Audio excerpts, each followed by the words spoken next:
Hello, everybody. We've got a show that promises to be at least mildly interesting for your listening and watching enjoyment. For the monologue, I talk about Harvey's decision to build its own frontier AI solution. And in the interview, we're quizzing Suzanne Thompson, Chief Bar Counsel at the Maine Board of Overseers of the Bar, about some crazy, stupid ethics edge cases. In the counter program, it's shit real Mainers say with Suzanne, who is not even really a real Mainer. But first, let's talk about how Harvey was like, fuck all that noise. We're going for it.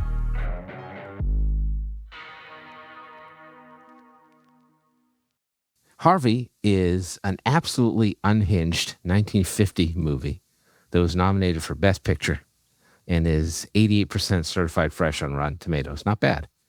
In the film, Jimmy Stewart, the town weirdo, spends his time hanging out at bars with an invisible 6'3" rabbit that mostly only he can see and hear. Actually, I take it back. That sounds awesome. And in the end, the Jimmy Stewart character is observed to have the best life of all the town folks. And so he is left to his own devices to live out his days hanging out with his imaginary friend. It's a beautiful story, really. Although the rabbit character itself never actually appears in the film, the Mandela effect dictates that some individuals expressly remember that it does.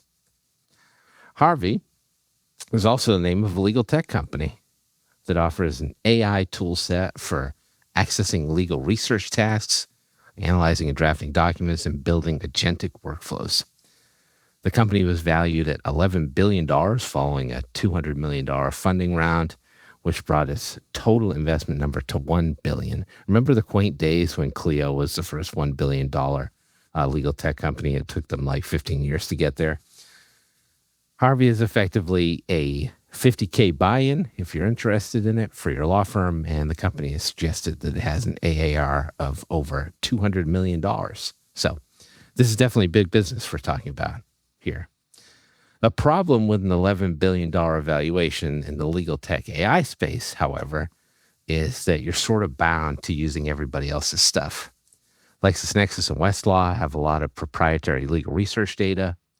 More troubling, Harvey relies on a mix of frontier AI models, OpenAI, its tool, and Anthropics specifically to generate results. And if you're Harvey and an AI legal tech company, not a giant white rabbit, that relies on someone else's AI tech to actually function, and that someone unplugs you, however unlikely that might be, well, your $11 billion valuation just went poof. Now, if you believe in that Harvey valuation, I don't really, but if you did, it's the longest of long-term bets anyway. But Harvey is attempting to make that bet safer as the first legal tech company to attempt to build its own frontier AI model. It makes sense, of course. I think that every software developer ever would build its own proprietary tools at every turn if money and time were not objects. That way you're not beholden to anyone else and can't be held hostage by outside vendors as much. Plus, there's the innovation gap inherent when it comes to building on someone else's platform. When the frontier AI models come out with new stuff, companies like Harvey have to ingest that and revise their own softwares around those changes, which means you're always lagging behind as a vendor and as a user. One attorney I recently spoke to came up with the analogy that buying legal tech built with frontier AI models was fine with him because it was like acquiring a trained dog rather than one that would pee all over your rug. In this case, we're talking about the length of time for the training and the fact that it actually reoccurs regularly whenever the big provider builds an update. So if Harvey can pull this off, they won't need OpenAI or Anthropic anymore, and they can save significant costs over time, which also helps them to charge for access to the services and tokens, however much they please, as long as the market bears it. That's all their money now. OpenAI, Anthropic, not getting a cut. Of course, building a frontier AI model costs a hell of a lot of money up front, and it better be just as good as what your current combination of third-party models are offering, or you might witness client flight of biblical proportions. They'll just switch to vendors that'll still use the original frontier models. But if it works, Not only does Harvey get to control its own frontier model, it can, one, also control all the training data that enters that model and how it's used without any interference from third-party vendors, which is why the idea that lawyers would have any more control over training, assuming often, than they would in current frontier models is laughable. The company still controls all that. It's just a different company.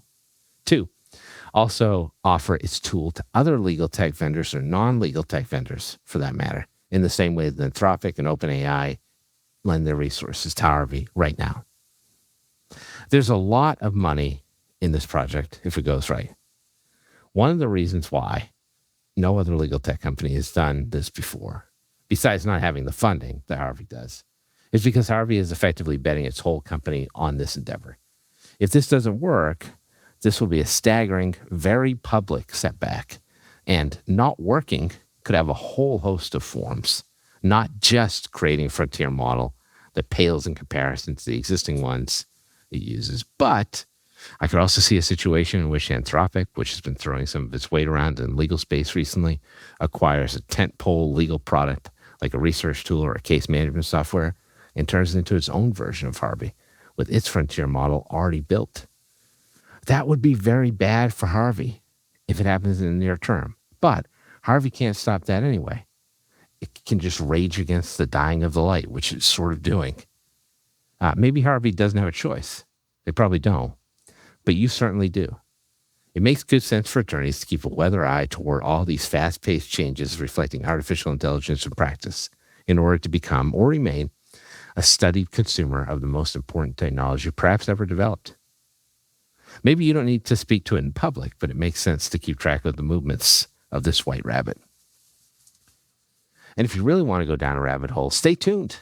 Next up, it's me and Suzanne Thompson of the Maine Board of Overseers of the Bar talking about some wild legal ethics issues of which you certainly have questions and for which we have answers. We're preposition forward here at Legal Late Night, which continues after this.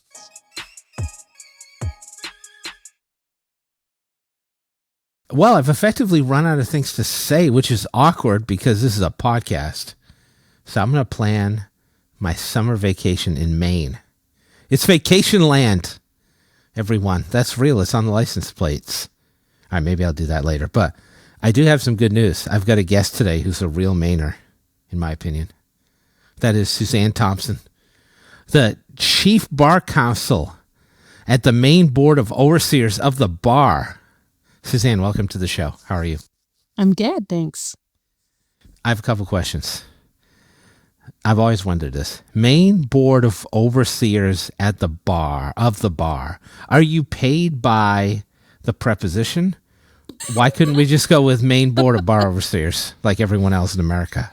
Great question. I don't know. And I claim my Maine via Massachusetts. I'm born and raised in Massachusetts. So when I came to this job, it was Board of Overseers, which is not correct. So I had to retrain myself.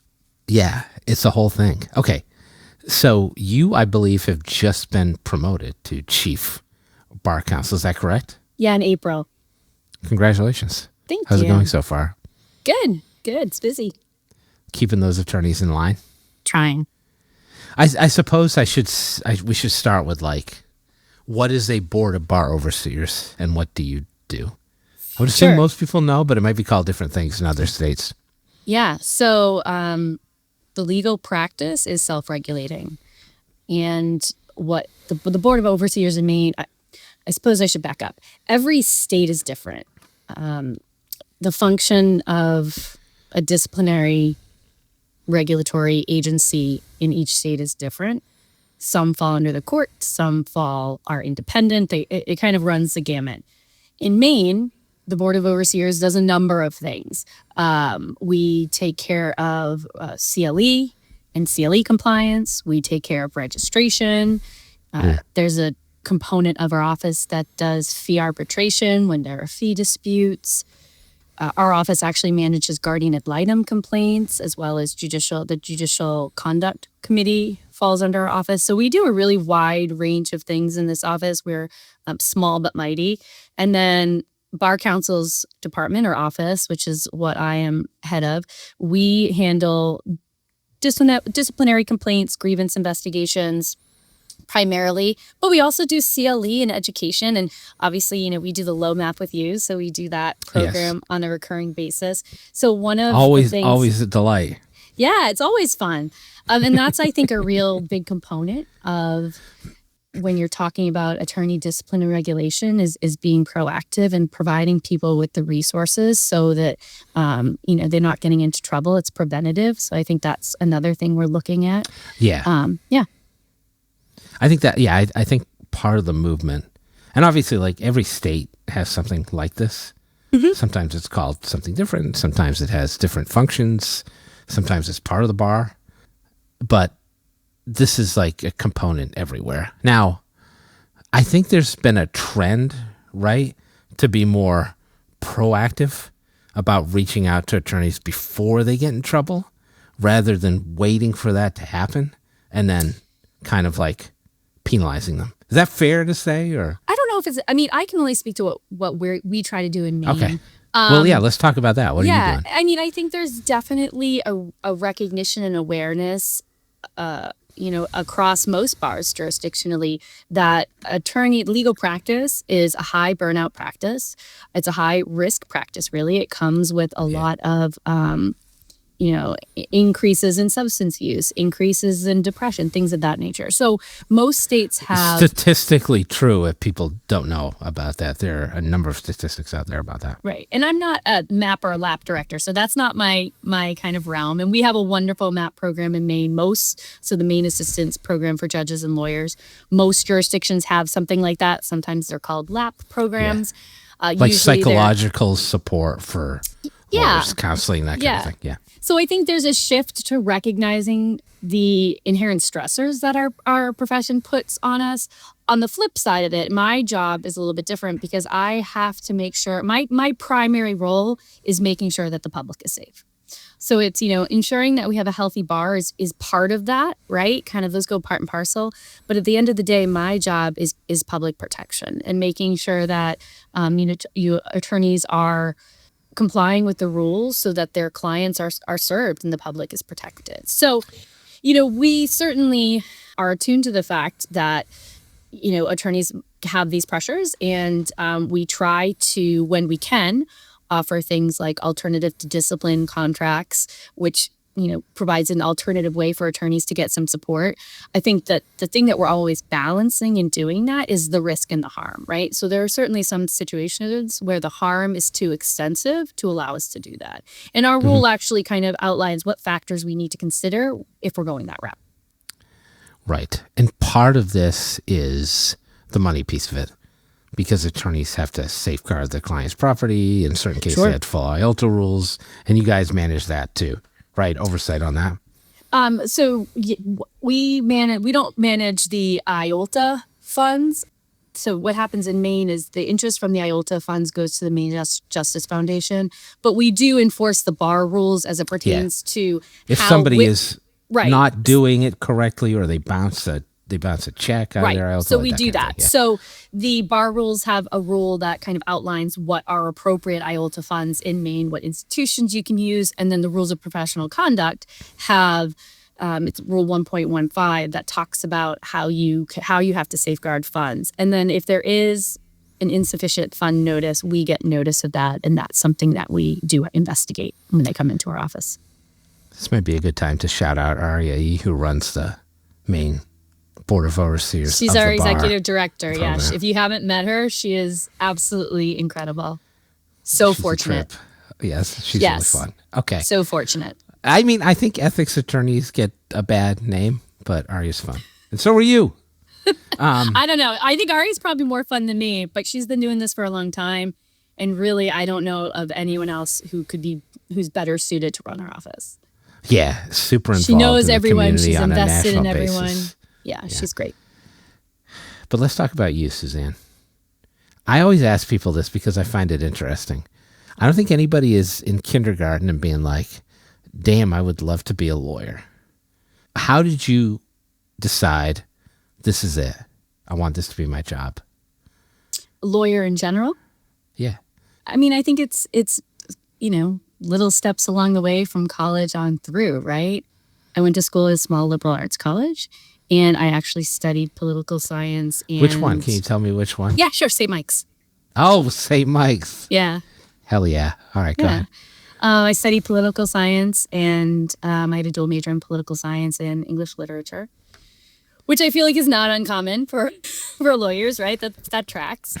I was really, really interested in Shakespearean literature when I was in college. And I was an English major as well. Yeah. So. Well, I worked with a wonderful professor who was compiling a variorum edition of Hamlet. So I edited lots of to be or not to be soliloquies to see if they matched up with the quarto folio. That was like my student job. And I was really interested in that.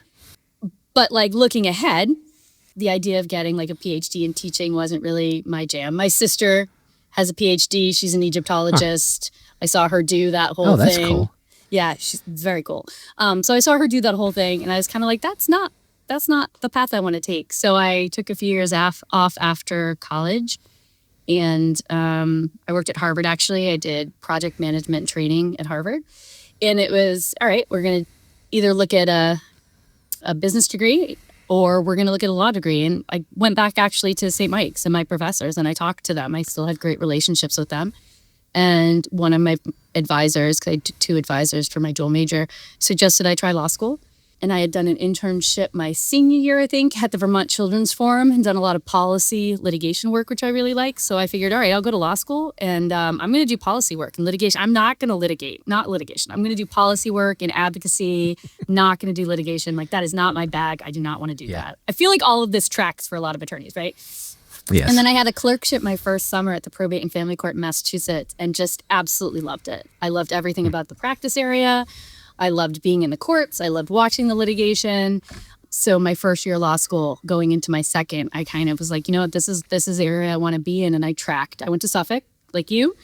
So there were all sorts of courses I could take, and I kind of tracked it towards that. And then I did a probate and family clerkship in Massachusetts, the Massachusetts Probate and Family Court. Mm-hmm. And then the rest is history. I did family practice in Maine for 13 years before I came to the board. Yeah, you had your own law practice, right? Yeah, I was a partner in a small firm. I mean, it was great. It was busy, but there's high burnout, right? So I experienced a lot of the same things that we were talking about. I was an attorney in my own practice. I had a small firm in 2020. Lots of stuff happened in 2020. And did it? Yes. I mean, maybe. Must have missed that. Yeah. No. So I'm trying to think of something else that happened in 2020, but I can't. I know, it's true. Like, who won the World Series? Was there a World Series? I don't know. Anyway. Yes. I think the Nationals won. Did they? So, yeah. I could be wrong. mean. Somebody's going to fact check me on that. Yeah, I think. No, it was the Dodgers. Dodgers beat the Rays. Nice correction. Go ahead. My husband would know that. I don't know that. But no, so 2020 came, and like, I think for me in the specific practice area I was in, it shifted a little bit. It changed, and it became more difficult. The cases were more difficult. People became a little bit more challenging. Just all over, not my clients. I had some wonderful clients, but there were all sorts of things. And it just was the time for me to make a transition. Gotcha. So, yeah. As a former Shakespearean scholar, did you see Hamnet? I have not. Okay. All right. But it's on my list. Come back and give us your star rating. All right. So you leave the practice and you end up at the Board of Overseers of the bar. And I think for like a lot of attorneys, I know a lot of attorneys who are like, that'd be a cool job, but like, I don't want to work in discipline of my colleagues. Like, were you thinking about that? Is that something you had to get over? Like, what appealed to you about this job? So I was a former law clerk, and I love research and I love rules, right? I can attest to the fact that you love both. I love both. I mean, like whenever we do a presentation together, you have like 47 notebooks that it's my get jam. Slammed down on the desk. Always has been. Always has been. So to me, and in my firm, whenever anyone had an issue, I would be the one that would be the person talking about the rules and doing the analysis with them. And it was something I really enjoyed.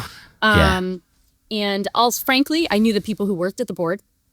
And they were attorneys that I really thought would be great to work with and great to learn from.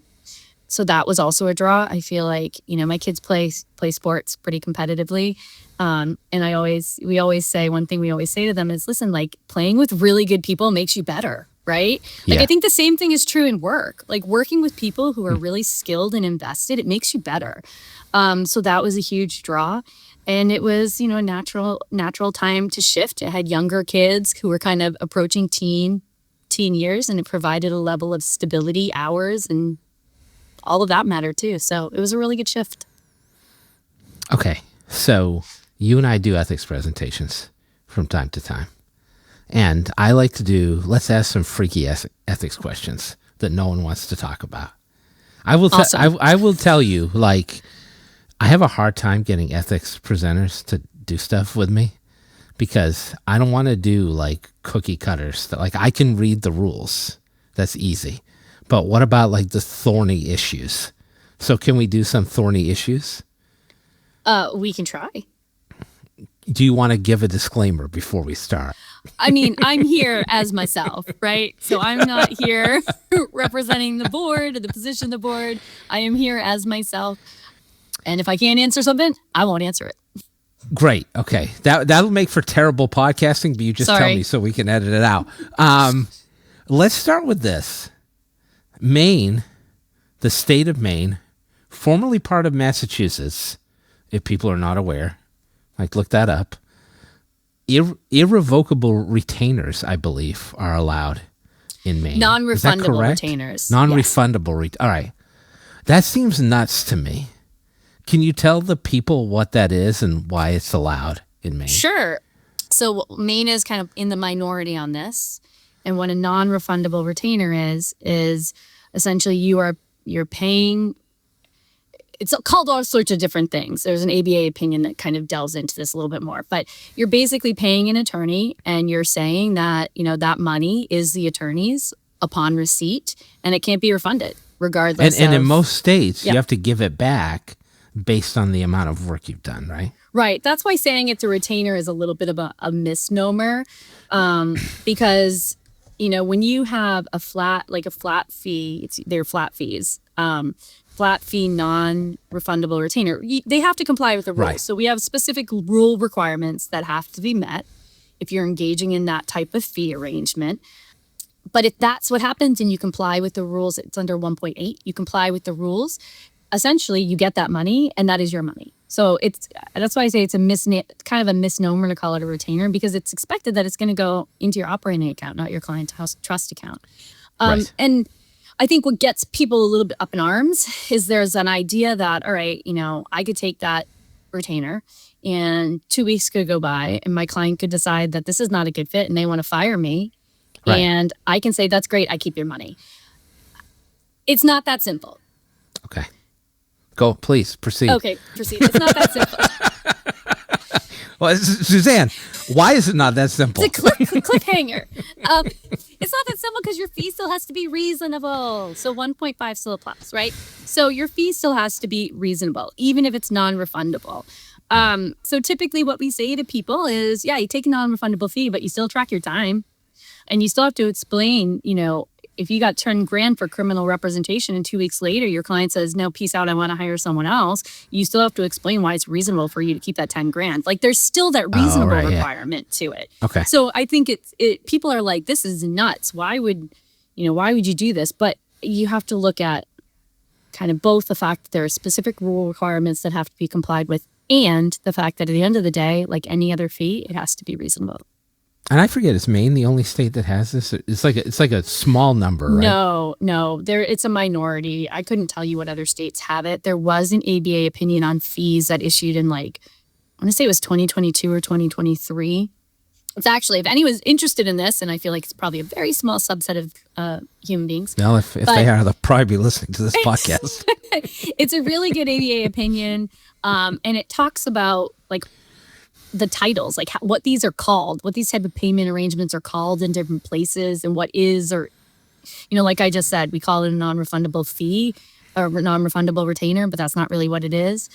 It talks about that, like what it is called, what it isn't called, what it should be called. And actually our rule probably calls it a non-refundable fee, not retainer, but. Okay. I like how you're like, this is a really good ABA ethics opinion. Like, I'd be like, hey, did you catch the new episode of House of the Dragon last night? I told you, rules and research. Like, it's not a line. I like to talk about. That must be amazing. I like to talk about bartering.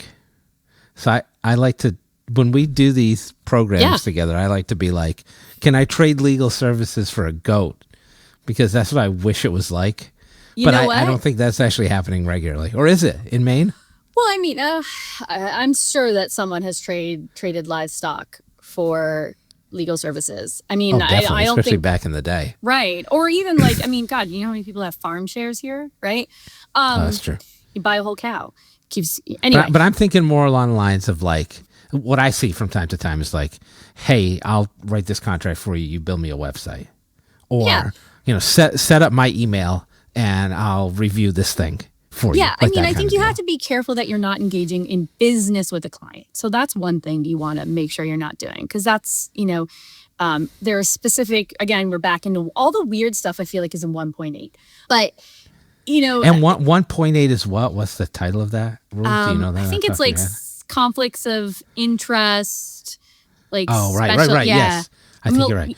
For those listening at home, 2.1 is goat trading.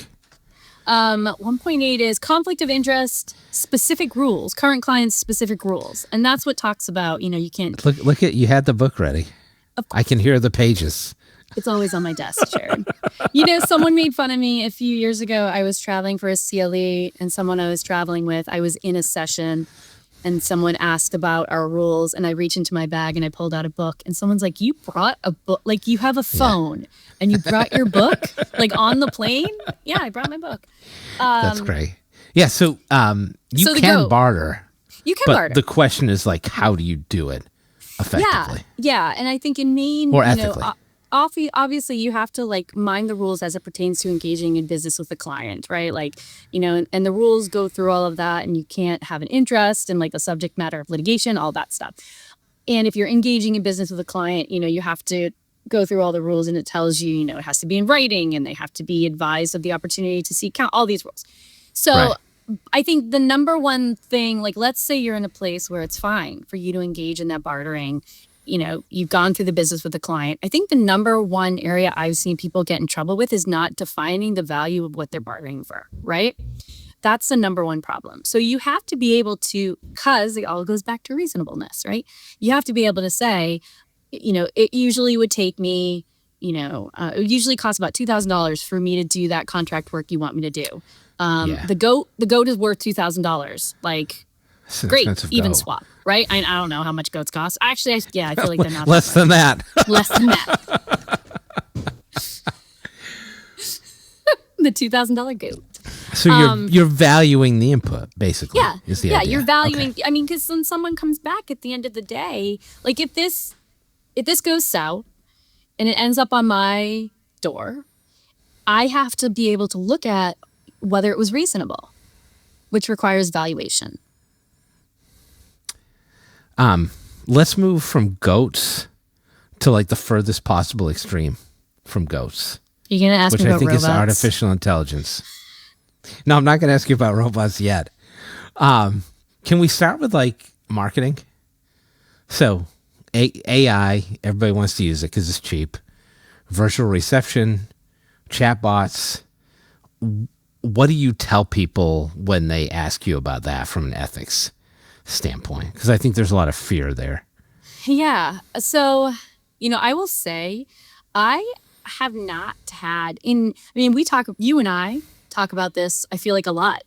Yeah. But no one has reached out to you and been like, I am doing AI virtual receptionist. How do I not fuck it up? No, I don't. I mean, I can't, not that it strikes, it's a memory for me, like doesn't stand out to me. I think I think the thing that I think about when you raise this is prospective client issues. That's often what I think about. Like, you need to make crystal clear. I'm trying to think. I have had someone reach out about, automated forms, right? Like having automated forms on their website or which I think you can kind of extend into that maybe. And it's a similar thing. You just get more control over those, I think, which I think when people look at AI, they're like, oh my God, this thing could say anything, just like a person could say anything. Sure. And I think, I think of duty to prospective clients, right? So when is that communication and that connection creating a potential client relationship? So that's one thing I think about. And I think that's a pretty easy thing to guard against, right? Our favorite thing, disclaimers. Yes. Love a good disclaimer. Any attorney who sends an email has like a 15-paragraph disclaimer at the end of that email. Most attorneys. So, I think, making it crystal clear to whoever comes onto that page, what they're looking at and what it is and what it isn't.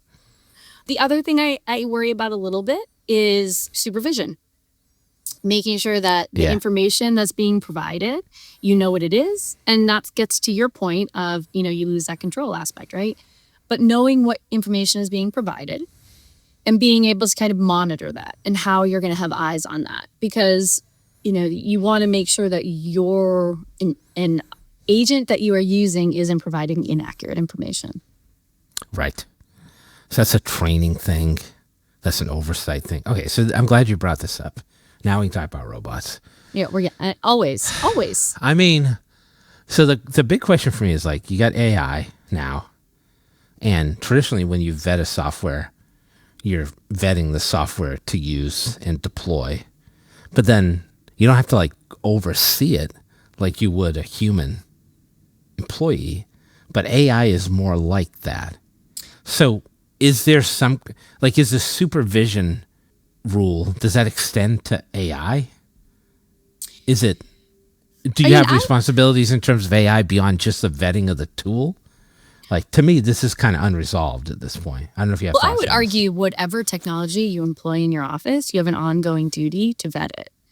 I don't think you use it and set it and walk away, right? Oh, yeah, that's fair. Like the Ron Popeil grill.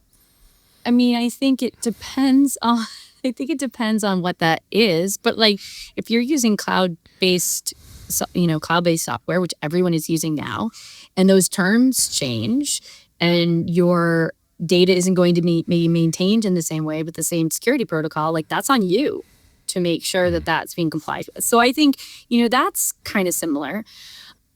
It's the same thing as any technology attorneys are using. You have to know what it does, and you have to be able to use it competently, which feels like really basic, but that's what it is. So if that technology is going to be working autonomously, then I think you need to provide oversight for it. Good stuff. Even the robots, when the robots come? When the robots come, we're going to be like dead. So, right? or we'll have universal basic income, and we'll all be painting. All I keep on thinking about is, I'm assuming you've seen The Matrix. Is the first scene in The Matrix. I see all these data centers being built, and all I keep on thinking is this first scene in The Matrix where there are all those towers and energy towers. But what a time to be alive. I want to ask you a related question. Somebody was asking me this the other day. I have an answer. I'm wondering if yours is the same. So an attorney asked me, like, do you think there are going to be specific changes to the ethics rules that reflect AI? Like, is there going to be an AI ethics rule or rules? I don't think so. I think the rules are going to be the same, and they're going to be applied to AI. Your thoughts? I agree with you. Okay. I think... And then the obvious question is, like, is that the right approach or not?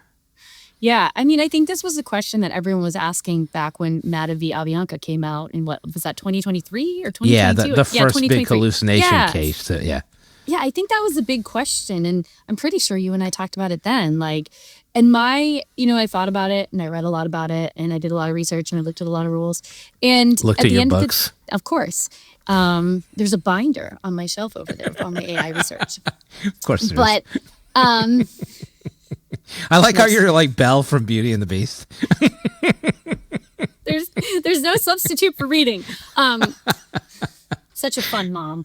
No, but I think, that was the question, and we looked at it, and at the end of the day, it feels like the rules we have are adequately addressing the challenges that are raised by AI right now.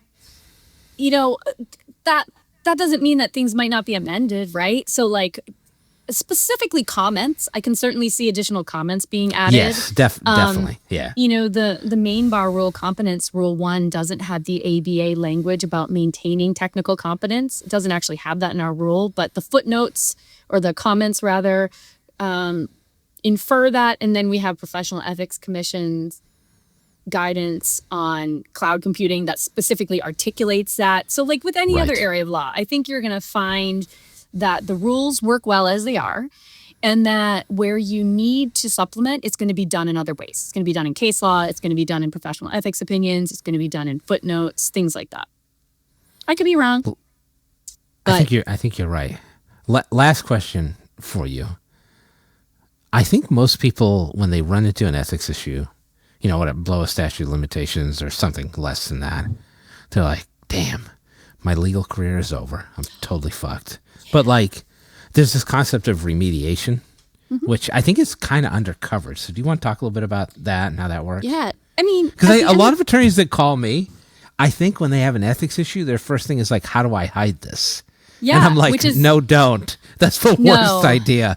It's the worst. There are two things I say to people when you get a grievance complaint, right? When that drops on your doorstep, respond to it. So many attorneys don't respond to it. They think it's like a nothing and they don't respond to it. And that creates an independent rule violation. It's never going to be good. It's never going to work out, because then I have is the information that's been provided to me by a complainant in a vacuum, right? So that's number one, respond to it. And number two, if you did something that violated a rule, acknowledge it and tell me why it happened and what you're doing to prevent it. Remediation does matter, and none of us are perfect, right? Like, I miss things when I was in practice, right? Like I would be sitting waiting for a phone call, like a conference call. I started getting on conference calls like 10 or 15 minutes early because I would be working on a draft and I know I had a conference call and I get so wrapped up in what I was writing. It would be 5 minutes past my start time. So everyone makes mistakes like that. I think the problem that we have is when those mistakes create substantial harm. That's more of a problem, right? Yeah. Like if you blow a statute of limitations and it precludes your client's claim from moving forward, well, that's going to be a significant issue that we're going to have to address and figure out. Right. Does that mean your legal career is over? No. Like there are so many steps between engaging in something that violates the rules and like disbarment or suspension. There are so many different avenues between that. And as we started saying, if you say to me, I missed this court date and it has to get reset and my client's case is getting kicked out, but the court is resetting it. So there's minimal harm, right? Obviously your client's ticked off and there's delay, which isn't great, but there's minimal harm. But this is why it happened. And this is how I fixed my calendar system. That might still be the type of thing that I have to look at an investigation, but it's much more likely to result in me saying, okay, maybe I send this to a grievance commission panel, but I think it's a dismissal, or I think it's a dismissal with a warning, which is non-discipline. So jump in, try to fix it, be honest, and don't let it mushroom. Yep, absolutely. The more you know, the more you'll grow. I said to someone today on the phone, my favorite thing in this job is a reasonable explanation. Like I love a reasonable explanation. When someone gives me an honest, reasonable, supported explanation, that's great. That's what I want. I want to end on that note. Will you stick around for one last segment, Suzanne? I promise you it'll be fun. Yeah. Okay.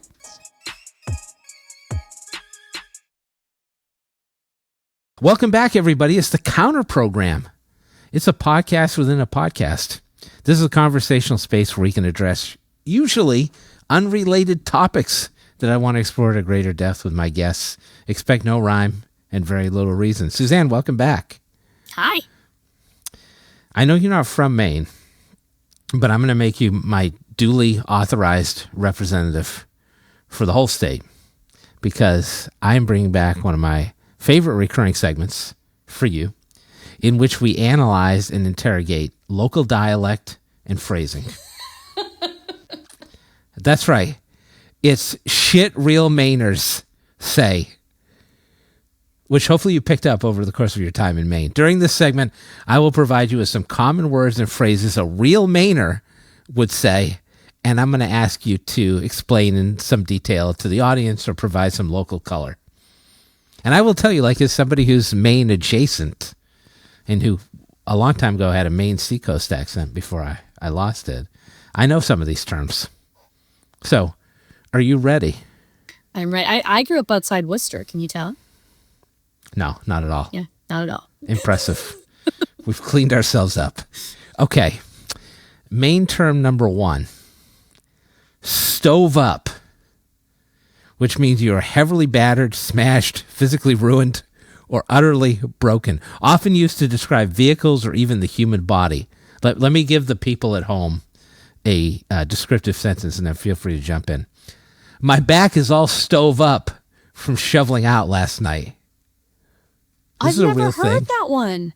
Okay. You got to start using it in public. I will say in I'm private married conversation. to a Mainer. A real Mainer? Real Mainer. And I've never heard that one. You got to ask about this. You know what you should do?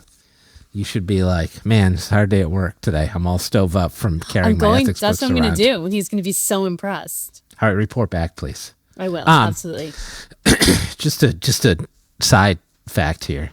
Stove is also like what happens when a boat overturns. That's the term for that, nautical term. So in New Bedford, where I'm from, Massachusetts, we have a statue with the guy that invented the toggle harpoon. His name's Lewis Temple.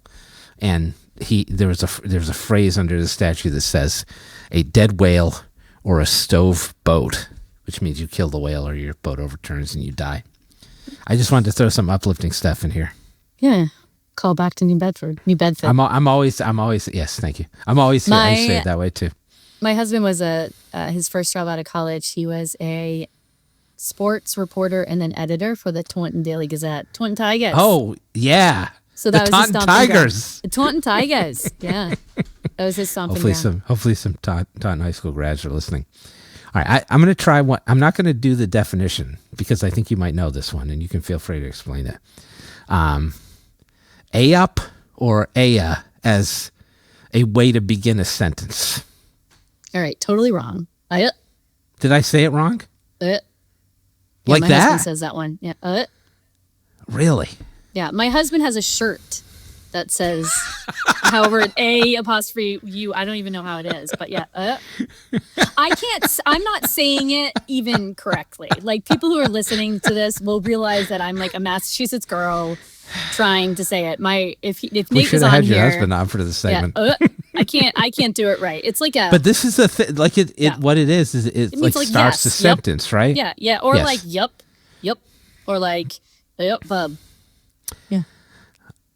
This is the main version of yes, I agree. Yeah. And I found online that there are 3 different variations of it. Like a crisp agreement, like hell yeah. Or a passive, like keep talking. I agree. Go ahead. And then there's the drawn out sigh version, which reflects the reality of a difficult situation. I know. I feel like you're pretty good with this. Okay. If you really heard it, you would realize how bad I am. We'll see. Maybe we can edit in. Maybe we can edit in your husband saying some of these phrases. Maybe. Okay. Here's another one. These I've heard, and then we're going deep. We're getting into some niche Maine stuff. Hard telling, not knowing. The equivalent of a verbal shrug in which the speaker effectively indicates that she has no idea and wouldn't be able to find an answer, right? Yeah, Looks I've heard like that it one. might rain this afternoon. Hard telling, not knowing. That's a thing, Yep. right? Yep. That's definitely a thing. People say that There's an actively accent with to that you. too. Hard. I can't really do it. Hard telling, not knowing. Like there's like it's like the Maine accent. When you hear it, you're kind of like, you know it. And sometimes, and we had a guy who was like our Woodstoke guy. I couldn't understand a thing he said. He'd come in to clean the Can I wood just stove. say, like the fact you have a wood stove guy? I know, right? That's another main thing. Yeah. Yeah, but Nate would have to translate. I would have no idea what he was saying. So Nate's a Mainer. I mean, Nate's a Mainer, like flannel shirt, put the axe on the back, go chop wood kind of Mainer. That is, But I'm I not think that people rugged. I think that people across the country, they will like conflate the Boston accent and the Maine accent, and I think they're very different. Oh, they're so different. But yeah, like a real Maine, real Maine accent. It's thick and it can almost be hard to understand. Yes. I mean, so can a Boston accent, but I don't know. I understand a Boston accent better than a Maine accent, I guess. Okay, here's one I'd never heard before. I'm interested to know if you have. Dooryard. The specific area of the yard or driveway immediately outside the house's most frequently used entrance, usually the side or kitchen door, the formal entrance being effectively decorative in nature. I have not heard that one. I feel like I'm not representing well. I have You're not a terrible heard that one. Mainer. I know. Aside from Watch out, when you leave the office, there might be people with pitchforks waiting out there going like, "Hey, up." I should do some. Can I say my house is designed in this fashion? I have a front door that no one uses. So do I. You walk directly into the house. Yeah, we have a side door with a mudroom. Yep. Yes. I feel like this is the better design construct, though. I don't even know if my front door works anymore, honestly. Yeah. I think it's a better design construct because I don't want someone with their crusty ass feet walking into my house. Like, go to the mudroom, take off your shoes, and then enter the house. Yeah, that's like critical. Because we're civilized out here. I feel like, February through May, the mudroom is critical. You've got mud. You've got snow. You've got leaves. Leaves are underrated. Hassle. I got two more for you. Bed lunch. A bed lunch. A late night snack eaten right before turning in for sleep. Oh, I might use that one, but I've never heard it. Thereby distinguishing it from a midnight snack, which usually requires waking up and making something to eat. I mean, I've never heard it, but I definitely have bed lunches. What time does a bed lunch occur?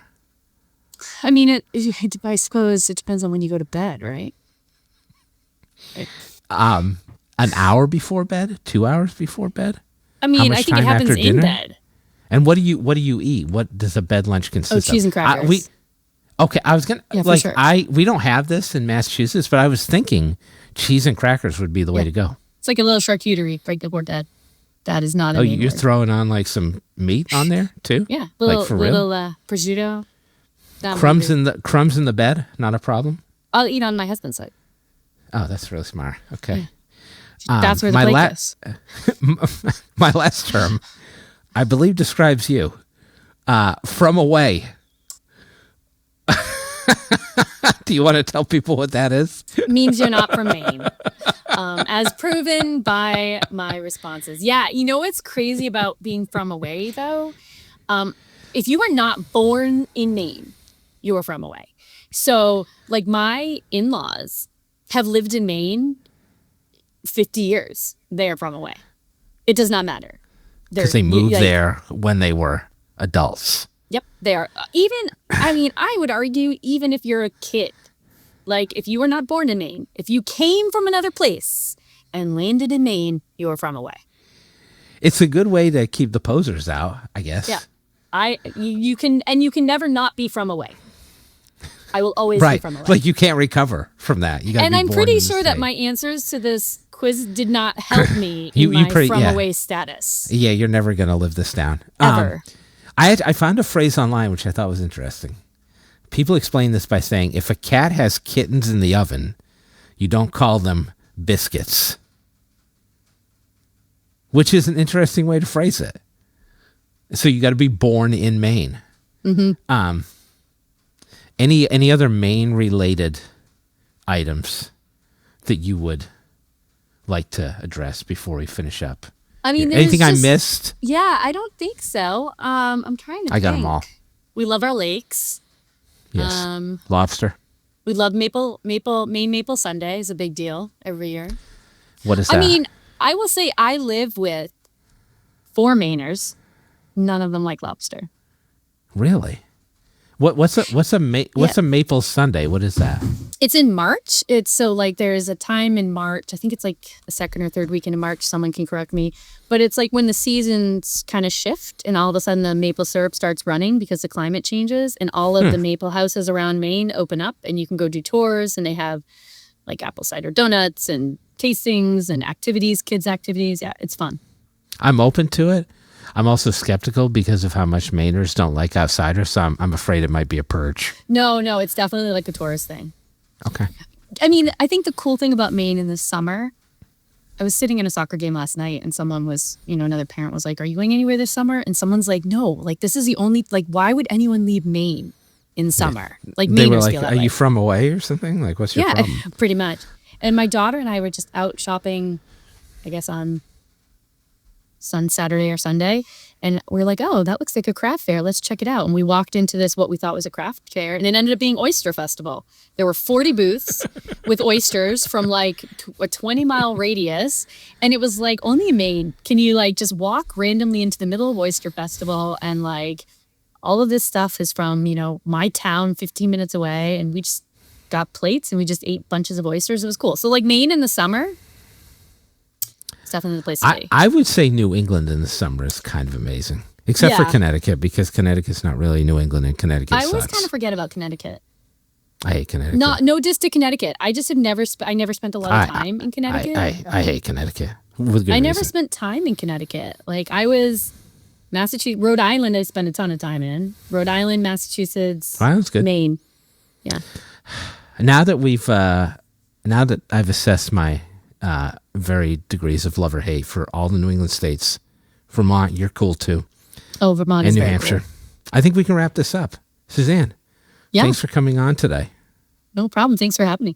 All right, take care. We'll have to have you back sometime. Thanks to our guest today. That was Suzanne Thompson, who is Chief Bar Counsel at the Maine Board of Overseers of the Bar. To learn more about Suzanne and the Maine BBO, visit mebaroverseers.org. That's mebaroverseers.org. mebaroverseers.org. Now, because I'll always be a 90s kid watching Homie de-clown on In Living Color, but whose true passion is burning CDs for anyone who would listen, I'm now just doing the modern version of that, which is creating Spotify playlists for every podcast I record where the songs are tangentially related to an episode topic. For this week's playlist, I've got songs with the word Maine in the title. Not the state, just the regular word. It's the Maine event, and it's all brought to you by Harvey. Those crazy motherfuckers building their own AI platform and hiring Suits people to do their advertising. I never watched Suits. I guess that's the kind of shit you do when you have $200 million in funding. I wouldn't know. But that's also precisely why Harvey did not actually sponsor this podcast, because I don't think they would prefer the phraseology. Join us next time when I drink an entire bottle of cough medicine and just stare into the camera like this.